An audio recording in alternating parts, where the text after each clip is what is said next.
इसी साल की बात कर रहा हूँ। इसी साल जो क्वेश्चन पूछे गए हैं वो भी मैंने इसमें मेंशन किए हैं कि वो सबसे पहला टॉपिक जो है आज का वो क्या है, हाइड्रोलॉजिकल साइकिल है। ऑक्सीजन जो भाई साहब हैं इनके पास 2 लॉन पेयर हैं। ट्रेन के डिब्बे में जितने लोग भरे हुए हैं उतना ज़्यादा वो डेंस है। तो डेंसिटी बढ़ती है और फिर वापस कम होने लगती है। कैपिलरिटी का मतलब क्या? कैपिलरिटी का मतलब चढ़ना हो गया। शहद कहता है मैं थोड़ा कम बहना पसंद करता हूँ। वाटर जो है वो ज़्यादा बहता है। Hello everyone, I welcome you to the very first class of mine at IRI वाला।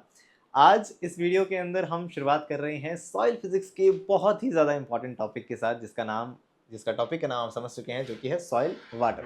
देखिए, कोशिश रहेगी कि इस वीडियो सीरीज और जो आगे हम टॉपिक्स कवर करेंगे उसके अंदर सॉइल वाटर से रिलेटेड जो भी इंपॉर्टेंट बातें हैं अच्छे से कवर करेंगे।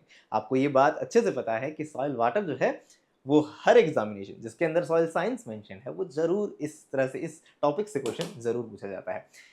क्या है सॉइल वाटर, इस बारे में एक जनरल बात आप जानते हैं। अच्छा, मैं अपना इंट्रोडक्शन दे दूं। मेरा नाम दिवाकर खत्री है और कोशिश है कि IRI वाला के साथ जुड़कर हम सॉइल साइंस को और बेहतर तरीके से और जितना बेटर कर सकते हैं उस तरह से आगे बढ़ें। और आपके लिए ये आने वाले फ्यूचर में ना सिर्फ JRF ना सिर्फ SRF, आपके किसी भी तरह के एग्जाम आप लाइफ में देते हैं तो हमारी कोशिश है कि आपको best to best content provide हो, बेस्ट टू बेस्ट आपके कॉन्सेप्ट जो है वो मजबूत हो सकें। ज़्यादा टाइम नहीं लूँगा क्योंकि मुझे काफ़ी चीज़ें इसमें कोशिश है मेरी कि आप इस क्लास के साथ समझ के जा सकें। तो कोशिश यही है कि आज सॉइल वाटर से रिलेटेड ये जो टॉपिक्स आपके सामने स्क्रीन में नज़र आ रहे हैं इन्हें हम कवर करने की कोशिश करेंगे। सबसे पहले सॉइल वाटर स्ट्रक्चर, वाटर का क्या स्ट्रक्चर है, पानी का स्ट्रक्चर कैसा है और उसकी क्या प्रॉपर्टीज़ हैं, इसे समझेंगे। उसके बाद सॉइल वाटर पोटेंशियल के बारे में बात करेंगे। बहुत ज़्यादा इंपॉर्टेंट बात। बहुत ज़्यादा जब मैं कहता हूँ तो इसका मतलब ये है कि ICAR के जो एग्जामिनेशंस हैं, JRF के प्रीवियस ईयर क्वेश्चंस हैं, जैसे कि हम कहेंगे 2025, यानी इसी साल की बात कर रहा हूँ। इसी साल जो क्वेश्चन पूछे गए हैं वो भी मैंने इसमें मेंशन किए हैं कि भैया देख लो, हमने आपको ये बताया है और इस तरह से ये सवाल पूछे भी जा रहे हैं। आप रिलेट भी करेंगे उनसे, कोशिश करेंगे आप अपने आप उन क्वेश्चंस को सॉल्व करने की, ठीक है। नेक्स्ट हम देखेंगे सॉइल मॉइस्चर कांस्टेंट्स के बारे में बात करेंगे और साथ में हम सॉइल वाटर क्लासिफिकेशन की भी कोशिश करेंगे बात कर सकें। टाइम लिमिट हो सकती है तो जितना ज़्यादा हो सकेगा हम इस वीडियो में से कवर करने की कोशिश करेंगे। बेसिक सी बातें अगर हम करने चाहें तो आप जानते हैं कि सॉइल के अंदर कंपोजिशन क्या होता है, राइट? आप जानते हैं ये, बिल्कुल 100% श्योर हूँ मैं। आप जानते हैं कि 50-50% अगर हम इसे डिवाइड करें तो 50% हम देखते हैं सॉलिड है और 50% हम देख रहे हैं स्पेस है। आइडियली इतना कहते हैं हम, जो कि इंटरचेंज हो सकता है, राइट? तो 25-25% हम इंटरचेंजेबली, अगेन कहूँगा, कितना देखते हैं, एयर एंड वाटर रहते हैं। भैया 25% और 25% के रूप में हम इस तरह से चेंज होता हुआ देख सकते हैं। लेकिन यहाँ जो हम देखते हैं, यहाँ हम कहते हैं मिनरल्स जो हैं वो 45% होते हैं। मेरी हैंड राइटिंग के साथ आपको थोड़ा सा कॉम्प्रोमाइज़ करना पड़ेगा कि मिनरल्स जो हैं 45% है और आप समझते हैं कि ऑर्गेनिक मैटर जो है वो कितना होता है, 5% होता है। डन है? डन है। ये बात आप ऑलरेडी जानते हैं, बेसिक्स की बात है। और साथ में हम देख सकते हैं यहाँ, और क्या देख सकते हैं, ये आपको दिखाया गया है सॉलिड और साथ में उसके अंदर पानी दिखाया है। जब पानी नहीं है तो वहाँ एयर है, ऑफ कोर्स, ठीक है। नेक्स्ट हम देख रहे हैं कि यहाँ आपको कुछ पोजीशंस दिखा रखी हैं, या हम कहेंगे सॉइल वाटर कांस्टेंट, सॉइल के अलग सिचुएशंस दिखा रखी हैं जिसके बारे में हमें अच्छे से बात करनी है। तो ये तो एकदम इंट्रोडक्टरी बात हुई। चलिए अब फटाफट से शुरू करते हैं हमारे इस वीडियो लेक्चर को। तो नेक्स्ट हम देखते हैं आज, okay, I am new to this, I hope आप इस चीज़ को समझेंगे। तो इसमें थोड़ा सा मुझे टाइम लगेगा एडेप्ट होने में।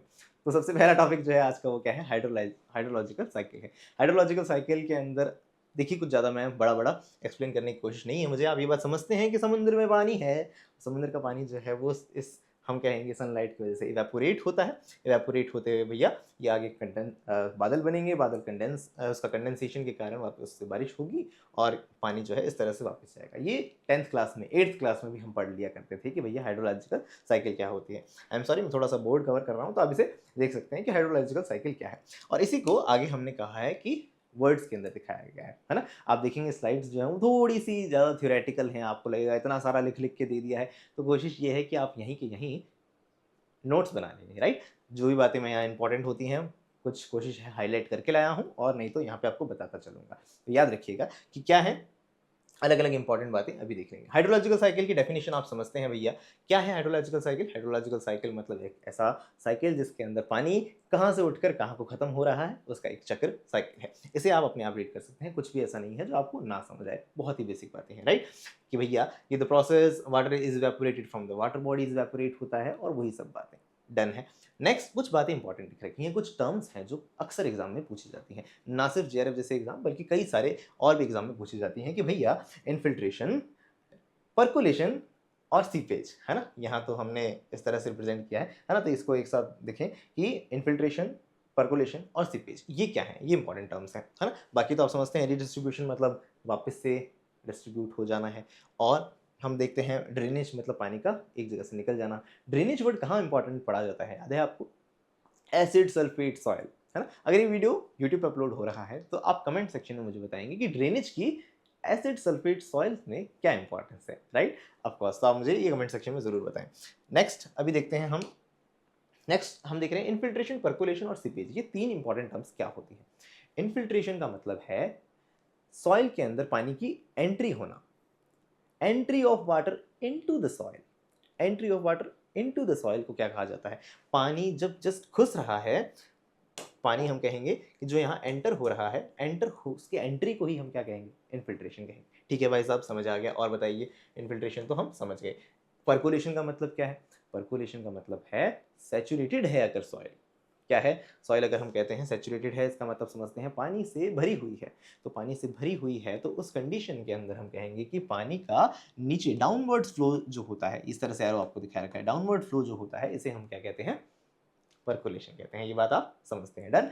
तो और सीपेज में क्या फर्क है? सीपेज हम कहते हैं, जनरली सीपेज टर्म जो है वो लेटरल मूवमेंट के लिए काम में ले ली जाती है, कि भाई साहब इस तरह से जो मूवमेंट अगर हम यूज करें तो उसके लिए क्या नाम दें, या हॉरिजॉन्टली या इस तरह से जो मूवमेंट है उसे हम सीपेज कहते हैं। इस बात को भी आप समझते हैं। तो इस तरह से हमने समझा कि भाई तीन इंपॉर्टेंट टर्म होती हैं जो अक्सर कॉम्पिटेटिव एग्जाम्स में पूछी जाती हैं, जो कि क्या है? इन्फिल्ट्रेशन, पर्कुलेशन एंड सीपेज है। कोशिश कर सकते हैं कि आप इसका अगर स्क्रीनशॉट लेना चाहें तो ले सकते हैं। नेक्स्ट अब हम क्या देखेंगे? नेक्स्ट इसी को आपने वर्ड्स में लिख के दिखा दिया, ताकि कल को आप खुद पढ़ने बैठेंगे तो आप इसे पढ़ेंगे और आगे बढ़ जाएंगे। मेरे पास स्लाइड्स ज़्यादा हैं तो मैं एक एक पढ़ पढ़ के रीडिंग कर करके आपका टाइम और आपका मूड खराब नहीं करूंगा, राइट? तो आप इसे अपने आप, या तो मुझे पॉज करके अपने आप पढ़ सकते हैं, राइट? कुछ ऐसा नहीं है। एंट्री ऑफ वाटर है, वर्टिकल मूवमेंट पर्कुलेशन बताया है सैचुरेटेड कंडीशन में मोस्टली, और लेटरल मूवमेंट जो है सीपेज कह देते हैं। ठीक है साहब, समझ गए हम। नेक्स्ट हम देखते हैं वो क्या होगा। नेक्स्ट हम कवर करेंगे जोन्स ऑफ सैचुरेशन को, बहुत इंपॉर्टेंट है। जोन्स ऑफ सैचुरेशन का मतलब क्या है भाई साहब? जोन्स ऑफ सैचुरेशन में हम कहते हैं, एक होता है वाडोस जोन और एक हम देखते हैं सैचुरेटेड जोन के रूप में समझना होता है। सैचुरेट मतलब पानी जब भर रहा है मिट्टी के अंदर, तब उस कंडीशन के अंदर कुछ जोन्स हैं। अच्छा, सॉइल प्रोफाइल पढ़ के आए हैं, आप जानते हैं OABC, कभी किसी ज़माने में कहीं ना कहीं ज़रूर पढ़ा है सॉइल प्रोफाइल क्या होता है, राइट? तो सॉइल प्रोफाइल अगर आप जानते हैं तो उसी तरह से हम कह रहे हैं कि जोन्स ऑफ सैचुरेशन कुछ इस तरह से मिट्टी में पानी जब भर जाता है तो उस दौरान भी कुछ जोन देखे जाते हैं। वो क्या है? तो इसको हम वन बाय वन देखते हैं। सबसे पहले हम कहेंगे कि यहाँ तीन जोन हमें याद रखने हैं। भाई साहब कौन से हैं वो तीन जोन? तो पहला तो बताया है सॉइल वाटर जोन, मतलब ऊपर का जो जोन है जहाँ पानी है, सरफेस के जो पास का जोन है। कहाँ है भाई साहब सरफेस? तो ये अगर ऊपर का हम देख रहे हैं, जो रूट जोन के आसपास का जो पानी है उसे हम कह देते हैं saturated, sorry soil water zone कह देते हैं। नेक्स्ट हमें कौन सा जोन पता होना चाहिए? नेक्स्ट हमें पता होना चाहिए वाडोज जोन। इंपॉर्टेंट है, याद रखिएगा वाडोज जोन क्या होता है। वाडोज जोन का मतलब ये हुआ कि ये हम कहेंगे अनसैचुरेटेड वाली कंडीशन है। अनसैचुरेटेड वाली कंडीशन है इसलिए लिखा गया है the upper boundary of the next zone which is called the capillary fringe. Capillary fringe से पहले की, है ना? तो below the soil water zone there is an unsaturated zone. ये बहुत ज्यादा इंपॉर्टेंट बात है। अगर आप कुछ ऐसी बात जो आप याद रखनी ही रखनी है वो क्या कहेंगे, तो अनसैचुरेटेड कंडीशन वाली बात जो है वो यहाँ याद रखेंगे कि वाडोज जोन क्या है। डन है? बढ़ सकते हैं आगे। आई होप आप मेरी स्पीड से सेटिस्फाइड होंगे। ज़्यादा कोशिश कर रहा हूँ कि स्लाइड ज़्यादा हैं तो फटाफट कवर करने की कोशिश करें, ज़्यादा रीड आउट करना भी अच्छा नहीं लगता है। तो इस हिसाब से कोशिश कर रहे हैं कि कवर हो जाएं चीज़ें टाइम से, राइट? तो अब देखते हैं द रिचार्जिंग ऑफ, ये लाइन जो है जो मैंने हाईलाइट की है वो बहुत ही ज़्यादा इंपॉर्टेंट है। आई थिंक ये स्लाइड्स हैं जो इतनी, एक मिनट, ओके ओके ओके, ऐसे देखते हैं। आई थिंक ये जूम इन ही है, और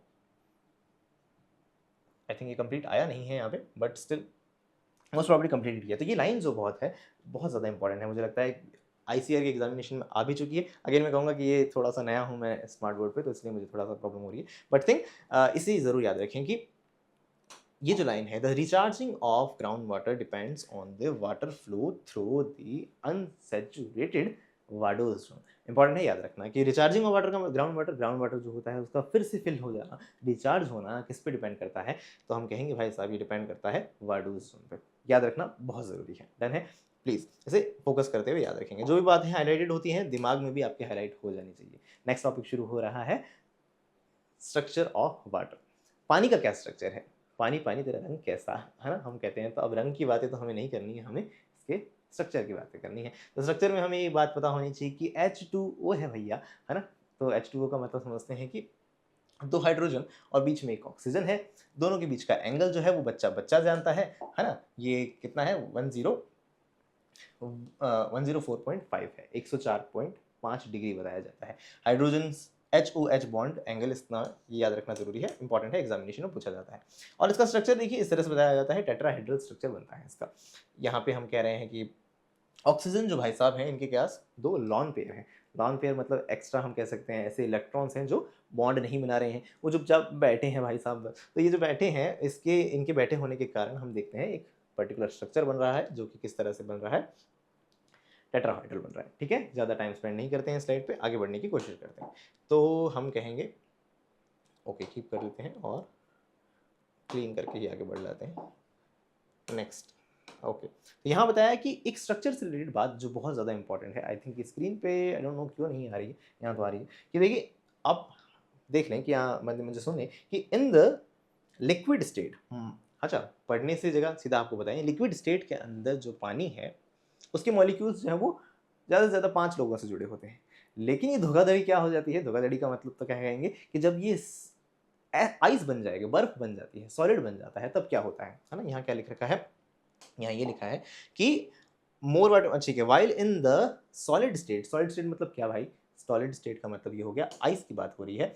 each molecule of water is linked to 4 of the molecules in the hexagonal type structure. 4 molecules है लेकिन स्ट्रक्चर कैसा बन जाएगा, हेक्सागोनल बन जाएगा। आप कहेंगे कैसा बन जाएगा भैया, हम तो नहीं मानते, दिखाइए। तो आपको दिखाने की कोशिश करें तो देखिए इस तरह से इसका स्ट्रक्चर बन जाएगा। ये लाइन बहुत ज़्यादा इंपॉर्टेंट इसलिए हो जाती है कि कई सारे कॉन्सेप्ट जुड़े हैं इस बात से। हम कहते हैं कि जो पानी हो वाटर जो होता है वो जब आइस में बदलता है तब उसका 9% वॉल्यूम इंक्रीज हो जाता है। क्या समझे आप, जो कि बहुत ज़्यादा इंपॉर्टेंट बात है। क्या लिखा हमने ये लिखा कि वाटर जो है, बहुत गंदी राइटिंग है, I know, I am sorry, इसके ऊपर काम करूंगा, ज़रूर अच्छी राइटिंग करने की कोशिश करूंगा नेक्स्ट वीडियो के अंदर।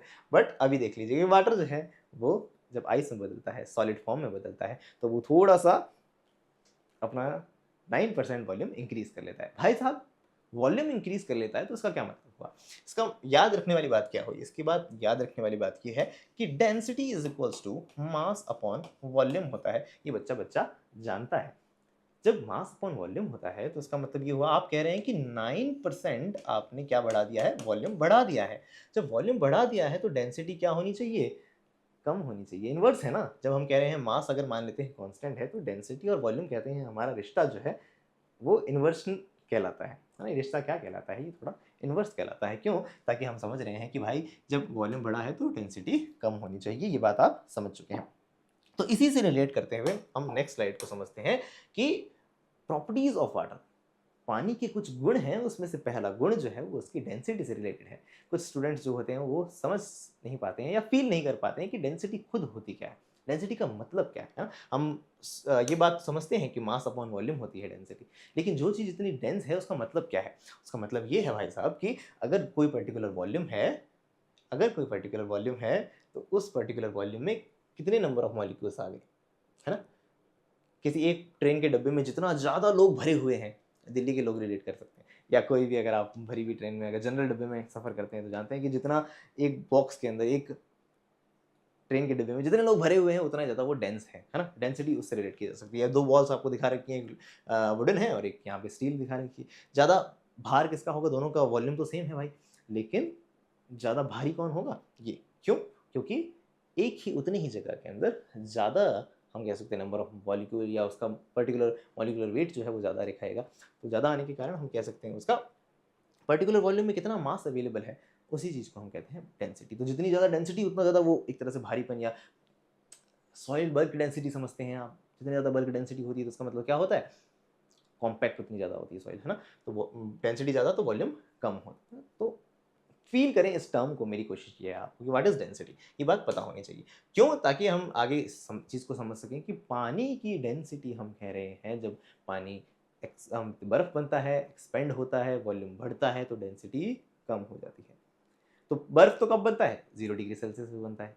तो इसका मतलब क्या याद रखना है? इसका मतलब ये याद रखना है कि water exhibits maximum density at 4 degree Celsius. याद रखना इंपॉर्टेंट बात है कि मैक्सिमम डेंसिटी कब होती है? 4 डिग्री सेल्सियस पे होती है। काम की बात दिमाग में कभी नहीं बोलेंगे कि ये है।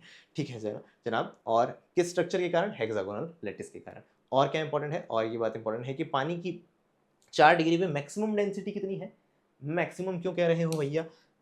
क्योंकि हमने बताया वॉल्यूम जो है वो बढ़ रहा है, वॉल्यूम बढ़ रहा है तो डेंसिटी कम होगी 0 डिग्री सेल्सियस पे। तो भाई 4 पे, 4 डिग्री सेल्सियस पे बढ़ेगी, बढ़ के कितनी हो सकती है? 1 तक जा सकती है अप्रॉक्सिमेट, है ना? 1 मेगाग्राम पर मीटर क्यूब के रूप में याद रख सकते हैं। तो डेंसिटी बढ़ती है और फिर वापस कम होने लगती है। लेकिन देखिए सबसे ज़्यादा किस पे? लगभग 4 डिग्री सेल्सियस पे लिखा रखिए, याद रखना है आपको। लेकिन अगर आपसे ये वॉल्यूम के रूप में पूछ ले तब क्या करेंगे? वॉल्यूम के रूप में ग्राफ इन्वर्स हो जाएगा, उल्टा हो जाएगा। क्योंकि वॉल्यूम में हम कह रहे हैं यहाँ वॉल्यूम कम हो जाएगा, यहाँ उल्टा ज़्यादा होगा, तो ये ग्राफ यहाँ इस तरह से बढ़ना चाहिए। समझ रहे हैं आप? थोड़ा सा दिमाग लगाएं, सोच के आगे बढ़ें। समझ आएगी बात? वॉल्यूम में ग्राफ जो है वो थोड़ा अपोजिट हो जाएगा, डेंसिटी में इस तरह से देखा जाएगा। ठीक है जनाब, आगे बढ़ते हैं। काम की बात आप समझ चुके थे। दूसरी प्रॉपर्टी हम समझते हैं वाटर की, वो है कैपिलैरिटी। कैपिलैरिटी का मतलब क्या? कैपिलैरिटी का मतलब चढ़ना हो गया। क्या मतलब? कि अगर मेरे पास इस तरह से एक सॉइल, हम देखते हैं मॉलिक्यूल सॉरी सॉइल पार्टिकल्स हैं इस तरह से, है ना? सॉइल के पार्टिकल्स हैं, सॉइल के और एग्रीगेट्स हैं। तो इसके बीच में अगर एक गैप अगर बन रहा है, तो ये जो गैप है तो ठीक है, बट इस गैप के बीच में जो पानी चढ़ेगा, कौन से फोर्सेस के कारण? एडेसिव फोर्सेस, कोहेसिव फोर्सेस, है ना? मेनली एडेसिव फोर्सेस कहेंगे। तो एडेसिव फोर्सेस के सारे पानी ऊपर चढ़ने लगेगा, तो इस चीज़ को हम बोलते हैं कैपिलैरिटी। ये जो बीच बीच में पतली पतली कैपिलैरिटी बनती है, ऐसे कैपिलैरिटी कहते हैं। अच्छा, कैपिलैरिटी से मुझे ये याद आया कि हमें ये याद रखना चाहिए कि हमने जैसा कि आगे पिछली साइड्स के अंदर कवर किया था कि वाडोज जोन जो था, उसके नेक्स्ट जोन आई थिंक मैंने आपको यहाँ मिस किए। वाडोज जोन आप समझेंगे अनसैचुरेटेड जोन है, और उसके बाद एक कैपिलरी से रिलेटेड जो जोन है, जहाँ कैपिलरीज बनती है, उसे कैपिलरी फ्रिंज जोन कहते हैं। और उसके नीचे जहाँ ग्राउंड वाटर है, कंप्लीटली सैचुरेटेड कंडीशन है, तो उसे क्या कहेंगे? उसे हम वाटर टेबल के रूप में समझ सकते हैं। तो ये आई थिंक पॉइंट मिस हो गए क्योंकि मैं फोकस ज़्यादा कर गया वाडोज जोन पे। पर आई थिंक अब आप बात समझ चुके हैं कि क्या है वाडोज जोन। इंपॉर्टेंट था, और 3 जोन की बात हुई थी। सबसे ऊपर हमने बात कर दी सॉइल वाटर जोन, देन उसके बाद हमने बात करी वाडोज जोन, और सबसे नीचे हमने बात कर ली लास्ट के अंदर सैचुरेटेड जोन की। ठीक है जनाब, अब हम सॉइल प्रॉपर्टीज़ देख रहे हैं, तो सॉइल प्रॉपर्टीज़ के अंदर हमने बात करनी शुरू करी है कैपिलैरिटी की। पानी जो ऊपर चढ़ रहा है वो कैपिलरी है, बीच बीच में जो छोटी छोटी फ्रिंजेस देखी जाती हैं। अब उसके अंदर एक फंडा आता है जो बहुत इंपॉर्टेंट है। ये जो हमने अभी बात करी थी कैपिलरी बनी है, वो किस हाइट तक जा सकती है? वो किस हाइट तक जा सकती है? उसके लिए एक फॉर्मूला है जो बहुत ज़्यादा इंपॉर्टेंट और बहुत ज़्यादा याद रखने वाला है। क्या है? कि height is equals to 2t cos theta upon rho g r. Height is equals to 2t cos theta upon rho g r. 2t cos theta upon rho g r. पहले म्यूजिक बनाइए, गाना बना लीजिए, कैसे भी करके ये याद कर लीजिए, बहुत इंपॉर्टेंट है। 2t cos theta upon rho g r. क्यों? क्योंकि ये ज़रूर आपके एग्जामिनेशन में आ सकता है ना? टी का मतलब क्या है भाई साहब? ये टेंशन है, वाटर टेंशन है। कॉस थीटा में थीटा मतलब एक तरह का एंगल, तो एंगल किसका एंगल? Contact angle. और भाई और है रो जी आर। रो यहाँ पे पानी की डेंसिटी हो सकती है, और हम कहेंगे जी मतलब ग्रेविटेशनल एक्सीलरेशन 9.8, है ना? इस तरह से आपने कभी किसी जमाने में पढ़ा होगा, मीटर स्क्वायर पर सेकेंड, है ना? मीटर पर सेकेंड स्क्वायर, सॉरी। और रेडियस हो गया किसका? कैपिलरी जो हम बनती हुई देख रहे हैं उसका। डन? समझ आ गई आपकी बात? तो आगे हम बढ़े इसके बाद। तो इसी फॉर्मूले के अंदर आपको ये चीज़ें बताई है कि कौन सी चीज़ क्या डिनोट करती है। और जब आप किताबें खोल के पढ़ेंगे, कौन सी किताब? ISSS। नाम तो सुना ही होगा, नहीं सुना है तो बहुत बड़ा मिस कर रहे हैं आप। सॉइल साइंस के स्टूडेंट नहीं कहे जाने चाहिए फिर आप। सुना ही है आपके पास, जानते हैं। तो वहाँ आप जब पढ़ेंगे तो आपको ये चीज़ें समझ आएँगी कि जो ये हाइट है उसका सीधा-सीधा फ़ॉर्मूला हमें याद करने को बोला है। वैसे तो डेरिवेशन भी दिया है कि जब आप सारी वैल्यूज़ जो आप कंसीडर कर रहे हैं कि कोई कॉन्टैक्ट एंगल है, टेंशन जो है 72.75 10⁻³ डायन, अच्छा डायन के रूप में न्यूटन पर मीटर के रूप में है, और आपको रो की वैल्यूज़ दिखा रखी हैं, मतलब डेंसिटी और ग्रेविटेशनल एक्सेलरेशन 20 डिग्री सेल्सियस। सब सारी चीज़ें पुट कर दोगे, रख दोगे, तब उससे आपको एक फ़ॉर्मूला मिलेगा जो कि क्या हो सकता है 0.3 अपॉन डायमीटर। बहुत ही ज़्यादा इंपॉर्टेंट है। आई डोंट नो व्हाई, हाँ, तो बहुत ही ज़्यादा इंपॉर्टेंट है ना? क्यों? सिर्फ यही इंपॉर्टेंट नहीं है, ये बात भी ज़्यादा इंपॉर्टेंट है कि 0.15 अपॉन आर, ये भी याद रखना है। भैया रेडियस के टर्म्स में भी हमें ये बात याद है और हमें ये बात डायमीटर के टर्म्स में भी याद है ना?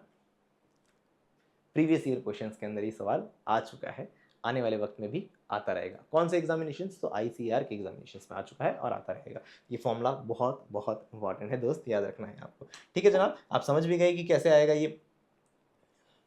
हाँ, तो चेंज कर देते हैं। नेक्स्ट अगर हम बढ़े आगे तो वो क्या है, ये क्वेश्चन समझ चुके हैं आप कि किस तरह से फॉर्मूला बना, डन।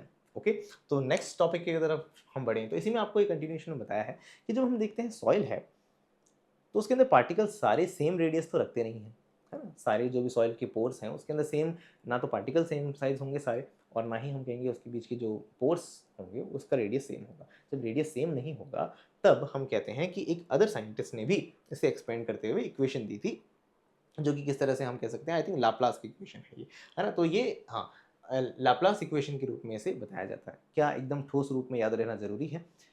तो याद कर लें तो अच्छी बात है, नहीं तो ज़्यादा कोई पर्टिकुलर एग्जामिनेशन में सवाल नहीं देखे गए हैं, बट स्टिल मैंने आपका नॉलेज इंप्रूव करनी, या हम कह सकते हैं कि थोड़ा भाई इधर उधर की चीज़ें पता होनी चाहिए, उस हिसाब से रख दिया है कि दो प्रेशर्स के डिफरेंसेस, और साथ में ये गामा यहाँ पे टी यानी टेंशन को ही रिप्रेजेंट करता है, और इस तरह से 2T/r के रूप में ये फॉर्मूला क्रिएट होता है।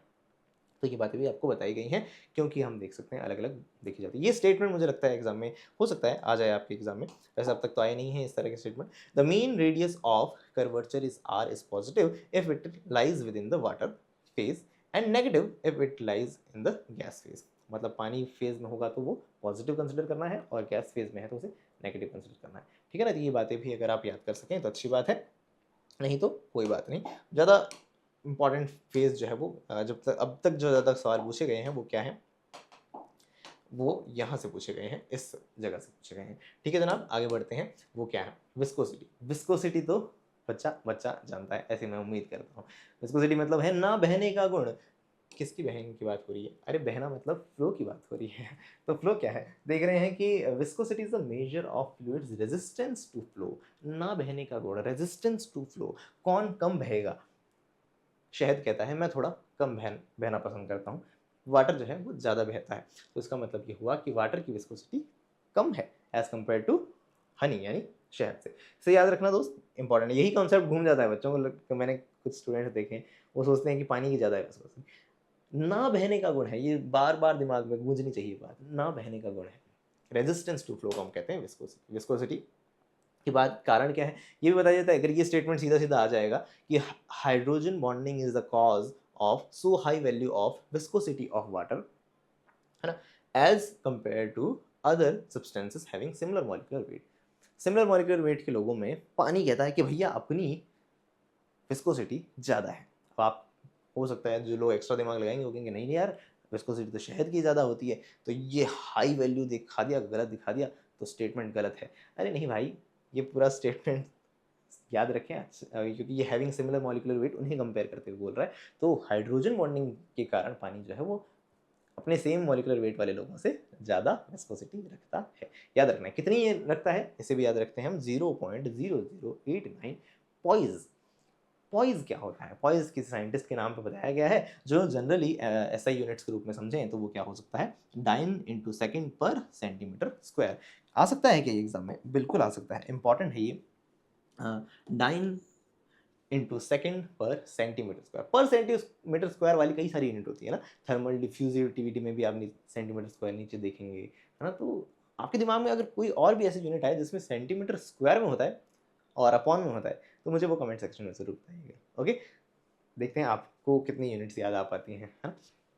कई सारे सॉइल साइंस के धुरंधर देख रहे होंगे इस वीडियो को, ऐसी मैं होप करता हूँ, तो बताएंगे आप मुझे।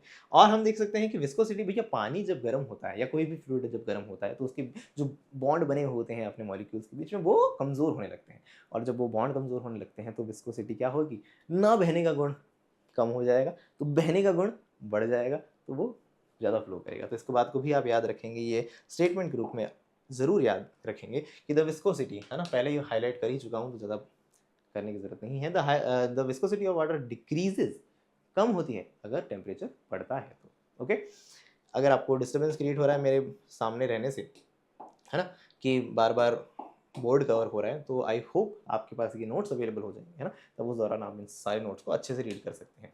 और कंटेंट ज़्यादा रखने का रीज़न आपको समझ आता है, यही है कि नोट्स भी आपके साथ में ही कोशिश हो सके तो कवर किए जा सकते हैं। अब नेक्स्ट टॉपिक आता है कि concept of water potential. Water potential का क्या कॉन्सेप्ट है, पोटेंशियल का क्या मतलब है, पहले तो ये बात समझ आनी चाहिए कि सर मेरा पोटेंशियल बहुत है, क्या कहना चाहते हैं आप पोटेंशियल से। पोटेंशियल मतलब है कैपेसिटी टू डू वर्क, मेरा बहुत पोटेंशियल है, मैं बहुत काम कर सकता हूँ। किस तरह का काम, तो हम कहेंगे कि जैसे कि लेट से कोई कहता है कि मैं स्पोर्ट्स में अच्छा हूँ, तो मेरा स्पोर्ट्स का पोटेंशियल बहुत अच्छा है, मैं स्पोर्ट्स में काम बहुत अच्छा कर सकता हूँ। काम मतलब उसका खेलना ही उसका काम है ना। कोई मजदूर कहता है कि मेरा लेबर वाला पोटेंशियल बहुत हाई है, तो मैं ज़्यादा कढ़ाई उठा के जा सकता हूँ। पोटेंशियल का मतलब समझते हैं आप कि कैपेसिटी टू डू वर्क, काम। तो पानी का काम से क्या संबंध है भाई, तो जब सॉइल होती है ना, अगर हम इस तरह से कंसिडर करें कि भाई ये हो गए सॉइल के पार्टिकल्स, है ना, और हम देखें कि इधर भी सॉइल ही सॉइल है ना, तो यहाँ पे अगर कोई पानी, लेट से हम कहते हैं कि पानी है ना, तो ये पानी एक जगह से दूसरी जगह जाना चाहे, है ना, तो उसे कितना काम करना पड़ेगा, ये सोच लेकर अगर हम चलते हैं कि कितना काम करना पड़ेगा, तो उसे वाटर पोटेंशियल कहा जाता है। वाटर पोटेंशियल मैक्सिमम कितना होता है, 0 होता है। क्या बात कर रहे हो सर, मतलब मैक्सिमम ही 0 है? बिल्कुल, यहाँ जो मैक्सिमम वैल्यू है वो ही 0 है, तो फिर बाकी सारी वैल्यूज तो क्या होंगी भाई, नेगेटिव में चली जाएंगी। तो फिर मैक्सिमम से नीचे लोग क्या हैं, कम वाले लोग हैं, वो सारे कम लोग किस में आ जाएंगे, नेगेटिव कंसिडर किए जाएंगे। तो जनरली आप देखेंगे वाटर पोटेंशियल की जो भी वैल्यूज हम देखते हैं वो नेगेटिव में कंसिडर की जाती है। वाटर पोटेंशियल काम करना, हमने कहा कि पानी कितना काम कर सकता है, काम कर सकता है मतलब एक जगह से दूसरी जगह जाने में कितना काम करते हैं, उसी को हम क्या कहते हैं, वाटर पोटेंशियल के रूप में समझते हैं। और वो मैक्सिमम वैल्यू होती है 0। कौन सी कंडीशन में, बच्चा बच्चा जानता है, ऐसे मैं उम्मीद करता हूँ, सैचुरेटेड कंडीशन में। कौन सी कंडीशन में, सैचुरेटेड कंडीशन के अंदर, जब पानी पूरी तरह से भरा हुआ है, जब पानी ही पानी है, जब सारी जगह पानी ही पानी कंसिडर कर रहे हैं, तो फिर क्या ही मतलब ये सोचने का कि पानी को एक जगह से दूसरी जगह जाने में कोई काम करना पड़ेगा। जब इधर भी पानी इधर भी पानी, तो कोई काम हुआ ही नहीं, कोई काम हुआ ही नहीं, तो मतलब वही सबसे ज़्यादा काम है, उसी को मैक्सिमम कंडीशन मान लिया और हम कह सकते हैं कि पोटेंशियल उसे 0 कंसिडर कर लिया। 0 मैक्सिमम है, ये फंडा दिमाग में क्रिस्टल क्लियर होना चाहिए। डन है। बाकी सारे नेगेटिव वैल्यूज होती हैं, कौन से अलग अलग कंडीशंस पे होती हैं उन्हें भी हम आगे देखेंगे। Changes right will be clear content, okay clear कर दीजिए।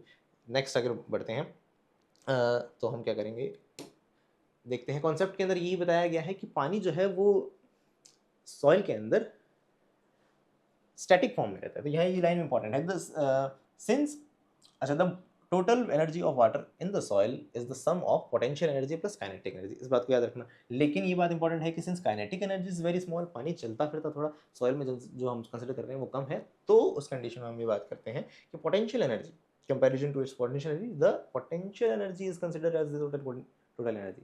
सर आप बहुत फटाफट फटफट फटफट में बोलते जा रहे हैं, कोई अर्थ है क्या इस बात का? बिल्कुल, कोशिश है थोड़ा सा ज़्यादा स्लाइड्स हम कवर कर सकें, बट इस चीज़ को आप जरूर याद रखें कि potential energy is considered as the total energy of water. पानी जो ठहरा हुआ है वही मेन है, मतलब वही पोटेंशियल एनर्जी ही उसकी मेन एनर्जी है, इस बात को जरूर याद रखें आप। ओके, नेक्स्ट हमें बताया है कि potential energy represents the capacity to do work. ये बात आपको मैंने अभी बताई थी कि जो काम करने की क्षमता है उसी तो हम क्या कहते हैं, पोटेंशियल कहते हैं। आई होप आप मेरी बातें समझ पा रहे हैं, आई होप आपको ज़्यादा प्रॉब्लम नहीं हो रही होगी। हो रही है, कोई भी एक तरह का थॉट हो आपके पास लगे कि ऐसे नहीं ऐसा होना चाहिए, ये चीज़ इस तरह से बतानी चाहिए, तो आपके थॉट्स, आपके जो भी सजेशंस हो तो मुझे कमेंट सेक्शन के रूप में या मैसेजेस के रूप में ज़रूर बताएं।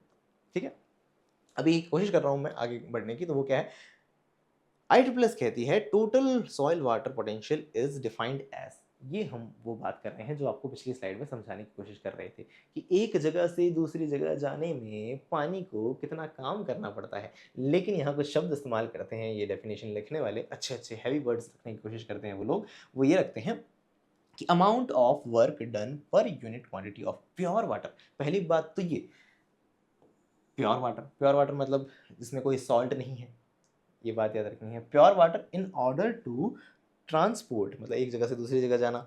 ठीक है भाई साहब, इन्वर्सिबली सॉरी रिवर्सिबली वापस भी आ सकते हैं, रिवर्सिबली एंड आइसोथर्मली मतलब इसका टेम्परेचर कांस्टेंट रहेगा। एंड इनफाइनाइटेसिमल मतलब बहुत ही छोटा हिस्सा, पानी का एक कितना मिनिमम पार्ट आप मान सकते हैं। तो पानी की बहुत छोटे से हिस्से को, है ना, सॉइल के अंदर हम कह रहे हैं कि एक जगह से दूसरी जगह जाने में जो काम करना पड़ेगा उसे हम क्या कह सकते हैं, वाटर पोटेंशियल कह सकते हैं। इसी का, है ना, और इसके बता रखा है of water from a pool of water. Pool of water मतलब एक जगह से एट अ स्पेसिफाइड एलिवेशन। ये डेफिनेशन जनरली बच्चों को नहीं समझ आती है तो इसलिए मैं इसे पढ़ के बता रहा हूँ। At a specified elevation at a atmospheric pressure, किसी पर्टिकुलर एटमॉस्फेरिक प्रेशर पर, मतलब प्रेशर भी मेंशन कर दे रहे हो, टेम्परेचर भी मेंशन कर दे रहे हो, सारी कंडीशन मेंशन कर दे रहे हो, अमाउंट ऑफ वाटर मेंशन कर दे रहे हो, तो आप अच्छे से डिफाइन कर सकते हैं इस चीज़ को, है ना। और particular to the soil water at a given point, किसी पर्टिकुलर पॉइंट पे, तो इस चीज़ को आप याद रखेंगे, सॉइल वाटर पोटेंशियल कहते हैं। डेफिनेशन अच्छे से समझ गए आप। आई रियली होप आपको ये बात समझ में आ गई होगी। ओके, तो कीप ही कर लेते हैं ऐसे। अच्छा, क्लियर करना पड़ेगा आई गेस इसको, तभी होगा, आगे बढ़ेगा। ठीक है, चलो आगे देखते हैं फिर क्या है। The forces acting on soil water acting, है ना। तो ये आपको बात समझ आ गई होगी कि सॉइल वाटर क्या होता है और क्या इंपॉर्टेंट है, यूनिट्स इंपॉर्टेंट है। सॉइल वाटर पोटेंशियल्स को किस तरह से रिप्रेजेंट किया जाता है। टाइप्स आपने ज़रूर कभी ना कभी सुने होंगे अपनी लाइफ में कि मैट्रिक पोटेंशियल भी होता है, ग्रेविटेशनल पोटेंशियल भी होता है, भाई साहब ऑस्मोटिक पोटेंशियल भी होता है ना। क्या टाइप्स हैं इन्हें अभी भी जानेंगे, लेकिन इसकी यूनिट समझ लें, ये इंपॉर्टेंट है। Unit of soil water potential, soil water potential can be expressed on mass basis पे रिप्रेजेंट कर सकते हैं इसे, और अर्ग पर ग्राम या जूल पर केजी हो सकता है। और इंपॉर्टेंट बात जो अक्सर एग्जामिनेशन में पूछी जाती है, 2025 में भी पूछी गई है, वो क्या है कि the total potential head also called the hydraulic head is the sum of the gravitational potential head and the pressure or metric potential। सारे अलग अलग तरह के पोटेंशियल्स अगर आप मिला देते हैं तब आप एक तरह से सॉइल वाटर को कंप्लीट सॉइल वाटर के रूप में कंसिडर कर सकते हैं। क्या बोला आपने, हम ये बोलना चाह रहे हैं कि जो टोटल सॉइल वाटर पोटेंशियल है वो सम है अलग अलग तरह के पोटेंशियल्स का, जैसे कि हम कह रहे हैं कि मैट्रिक पोटेंशियल, ग्रेविटेशनल पोटेंशियल और ऑस्मोटिक पोटेंशियल। ठीक है, और इसे किस रूप में रिप्रेजेंट करते हैं, हाइड्रोलिक हेड के रूप में रिप्रेजेंट करते हैं। ये क्या बोला है सर आप, देखो ये हम इस तरह से समझने चाह रहे हैं कि वही कोई पर्टिकुलर अगर ट्यूब के रूप में अगर कंसिडर करते हैं कि यहाँ अगर पानी कंसिडर किया जाता है तो पानी का भार जो है, मतलब अगर हम कहेंगे कि एटमॉस्फेयर से जो प्रेशर लग रहा है उसके अकॉर्डिंग पानी किस ऊंचाई तक जा रहा है। प्रेशर के कारण पानी की ऊंचाई हम सेंटीमीटर में नापते हैं, यहाँ पे सेंटीमीटर में जब नापी जाती है तो उसे हेड के नाम दिया जाता है। समझे मेरी बात, क्या बोलना चाह रहे हैं आप। मैं ये कहना चाह रहा हूँ कि जब पानी का पर्टिकुलर कॉलम होता है, वाटर कॉलम का जो प्रेशर होता है उसके कारण कितना हम देख सकते हैं दूसरी तरफ उठाव हो रहा है या कितना सेंटीमीटर में उसे कंसिडर कर सकते हैं, तो इस चीज़ को नापा जाता है हाइड्रोलिक हेड के रूप में। ठीक है, तो पोटेंशियल को इस तरह से इसे हम नापते हैं। और क्या है इसमें, देखिए ये यूनिट्स जो है, ये चार्ट जो है बहुत ज़्यादा इंपॉर्टेंट है ना। मैं एक बार साइड हो जाता हूँ, कोशिश हो तो आप इसका स्क्रीनशॉट ले लें, इंपॉर्टेंट है बहुत। जो पोटेंशियल होता है इसे एनर्जी पर वॉल्यूम के रूप में भी रिप्रेजेंट कर सकते हैं। एनर्जी प्लस मास, एनर्जी क्यों काम में ले रहे हैं, क्योंकि अभी तो बोला हमने capacity to do work, work एक तरह की एनर्जी से रिलेटेड ही है ना। वर्क तो वही करेगा जिसमें एनर्जी है, तो वर्क, काम का संबंध जो है वो ऊर्जा से भी है। कार्य और ऊर्जा की डायमेंशन जो होती है वो सेम होती है, आपको पता होना चाहिए, m1 L2 T - 2 इस तरह से करते हैं। तो एनर्जी पर वॉल्यूम, एनर्जी पर मास, एनर्जी पर वेट, तीन तरह से रिप्रेजेंट करते हैं। बहुत इंपॉर्टेंट है, सिंबल्स याद करें तो ठीक है, कॉमन नाम याद करें तो ठीक है, लेकिन डायमेंशन बहुत इंपॉर्टेंट है, याद कर लेना। ये अक्सर एग्जाम में पूछी जाती हैं, अक्सर एग्जाम में पूछी जाती हैं।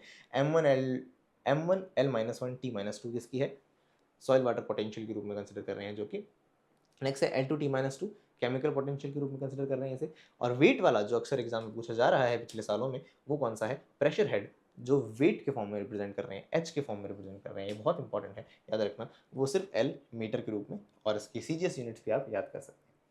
समझ आया। अब इसको एक एक को मैं अगर बताऊं कि कैसे मीटर रखा गया है, कैसे मीटर स्क्वायर आया है, कैसे केजी पर केजी पर जूल पर केजी आया है, तो उसमें टाइम बहुत लग जाएगा ना। तो इतना पकड़ पकड़ के नहीं करते। आई होप ये आपको चीज़ें समझ आती हैं। नहीं आती हैं तो आप बताएंगे कमेंट में कि नहीं भैया ऐसा मत करा करो, ये भी बताया करो, है ना। कोशिश कर रहा हूँ मैं ज़्यादा चीज़ों को कवर कर सकें, ठीक है। अभी हम ये देखते हैं कि विच ऑफ द ये अभी इस बार 2025 में आया है सवाल, which of the following conversion is correct, कौन सा कन्वर्जन सही है ये आपको बताना था, ठीक है। जो एस्पिरेंट्स दे चुके हैं एग्जाम वो जानते हैं, जो नहीं दे चुके हैं उनसे मैं चाहूँगा कि जान लें। हाँ? ये आया कैसे, अभी यहाँ क्यों रखा है मैंने क्वेश्चन, इसलिए रखा है, देखो यहाँ लास्ट में लिख रखा है पास्कल इज इक्वल्स टू 10⁻⁻5 बार। इसका इस्तेमाल करते हुए आपको जज करना है कि इस क्वेश्चन का आंसर क्या होगा। मैं इस वीडियो की नेक्स्ट वीडियो से कनेक्टिविटी बनाने के लिए ये चाहूँगा कि इसका आंसर या तो आप कमेंट सेक्शन में बता देंगे, या नेक्स्ट वीडियो में हम इसके ऊपर बात करेंगे, चर्चा करेंगे कि इसका आंसर क्या होगा। आपको क्या लगता है वो मुझे कमेंट सेक्शन में ज़रूर बताएं। और इस तरह का एक और क्वेश्चन दिया है कि सॉइल हाइड्रोलिक हेड जो है उसे किस तरह से रिप्रेजेंट कर सकते हैं, उससे रिलेटेड ऑप्शंस आपके सामने रखेंगे, बताएंगे आप कमेंट सेक्शन में, या हम जानेंगे। अगर आप नहीं बताते हैं तो नेक्स्ट वीडियो में इसके ऊपर मैं चर्चा करूँगा, तो हम उस वक्त जानेंगे। Types of soil water potential आ चुके हैं। अब टाइप्स के अंदर हम बात करने वाले हैं। सबसे पहला जो पॉइंट है वो है मैट्रिक पोटेंशियल। मैट्रिक पोटेंशियल मतलब सॉइल का मैट्रिक्स। मैट्रिक्स मतलब क्या, मैट्रिक्स मतलब सॉइल के पार्टिकल्स। देखते हैं कि भाई सॉइल के अंदर क्या है, सॉइल सॉलिड्स हैं, है ना। तो सॉइल सॉलिड्स जो हैं, सॉइल के पार्टिकल्स जो हैं जिन्हें हम कह रहे हैं, तो उन सॉइल पार्टिकल्स के कारण जो हम स्पेसिफिकली कह सकते हैं पोटेंशियल। और स्पेसिफिकली वैसे सॉइल मैट्रिक्स का मतलब जो है वो कई सारी चीज़ें कंसिडर की जाती है इसके अंदर, मतलब तीनों फेज कंसिडर करते हैं, सॉइल वाटर, सॉइल एयर और साथ में सॉइल सॉलिड। तो कंप्लीट जो 3 फेज सिस्टम है उसको एक तरह से मैट्रिक्स बोल देते हैं। इस पूरे कंप्लीट फेज सिस्टम के कारण ओवरऑल जो, या स्पेसिफिकली हम ज़्यादा डोमिनेंस फॉर्म देखें तो वो सॉलिड के काम के स्पेसिफिकली कारण जो पोटेंशियल है, इनके कारण कैसे हो सकता है, इसके कारण एडेसिव फोर्सेस के कारण हो सकता है। एडेसिव फोर्सेस का मतलब समझते हैं कि सॉइल और पानी के बीच जो फोर्सेस हैं उसे हम कह सकते हैं एडेसिव फोर्सेस, और कोहेसिव फोर्सेस जो होते हैं, है ना। तो इनके कारण जो फोर्सेस देखे जाते हैं, इन दोनों फोर्सेस से जो स्पेसिफिकली पोटेंशियल क्रिएट होता है उसे हम मैट्रिक पोटेंशियल कहते हैं। तो मैट्रिक पोटेंशियल अगर आपको समझ आता है तो इसी से रिलेटेड आपको बातें बताई गई है कि एडेसिव फोर्सेस और कैपिलरी फोर्सेस हैं, इनके कारण देखा जाता है। और इंपॉर्टेंट बात क्या हो सकती है, the matric potential is equivalent but opposite in sign to the soil water tension. यहाँ भी बच्चों को कई जगह कंफ्यूजन होता है कि टेंशन और सक्शन, ये भी एक इंपॉर्टेंट टर्म्स होती हैं। टेंशन और सक्शन जैसी बातें इंपॉर्टेंट पता होनी चाहिए आपको, कि अगर हमारा ये सॉइल पार्टिकल है और इसके ऊपर हम कहते हैं कि ये वाटर है, पानी की इसके ऊपर लेयर है, तो इसे हटाने के लिए हमें, इसे हटाने के लिए यानी रिमूव करने के लिए जो पानी हटाने के लिए पावर देनी पड़ेगी, उसे हम क्या कहते हैं, सॉइल सक्शन के रूप में समझते हैं। हटाने के लिए हमें जो काम करना पड़ेगा वो हमारा एक तरह से पोटेंशियल हो जाएगा, वाटर पोटेंशियल से रिलेट किया जा सकता है। तो इस तरह से हम समझते हैं कि ये पॉइंट रहता है। अलग अलग और भी इसके हम टाइप्स देख सकते हैं जो कि हमें सॉइल वाटर पोटेंशियल के रूप में समझने होंगे। इसके बाद हमारा नेक्स्ट टॉपिक बनता है gravitational potential and so on, कई सारे इसके अंदर पोटेंशियल, सॉल्यूट पोटेंशियल जो कि सॉल्ट से रिलेटेड है। तो इस तरह से आज इस वीडियो के रूप में हमने कंसिडर किया सॉइल वाटर पोटेंशियल को, और भी इससे रिलेटेड आगे जो सॉइल वाटर के टॉपिक्स हैं उन्हें आने वाली वीडियोस के अंदर हम कवर करेंगे। सॉइल वाटर कॉन्स्टेंट्स को समझेंगे, और उसके बाद हाई स्ट्रेसेस और सॉइल वाटर का मेजरमेंट किस तरह से किया जाता है। बहुत सारे सॉइल वाटर के टॉपिक्स को हम अच्छे से कवर करने की कोशिश करेंगे, प्रीवियस ईयर क्वेश्चंस को भी देखते हुए चलेंगे। आई रियली होप ये वीडियो आपके लिए, आपकी जर्नी में हेल्पफुल साबित होगा। तो मिलते हैं नेक्स्ट वीडियो में, तब तक के लिए बाय बाय, टेक केयर।